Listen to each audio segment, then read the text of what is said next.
కలిగిన పరిహరించేందుకు నా పాలగలదుగా నీ నామము.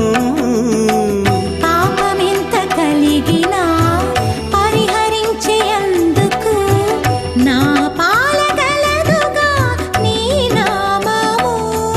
ಶ್ರೀಪುರಂ ಆಂಡವನ್ ಆಶ್ರಮ ವಾರ್ಷಿಕ ಪವಿತ್ರೋತ್ಸವಂ 2025 ಈ ನವೆಂಬರ್ 30ರಿಂದ ಡಿಸೆಂಬರ್ 4ರವರೆಗೆ ನಿಮ್ಮ ಶ್ರೀಪುರಂ ಆಂಡವನ ಆಶ್ರಮದಲ್ಲಿ ಶ್ರೀಪುರಂ ಯೂಟ್ಯೂಬ್ ಚಾನೆಲ್ ಇಂದ ವೀಕ್ಷಿಸಿ ಕೃತಾರ್ಥರಾಗಿ.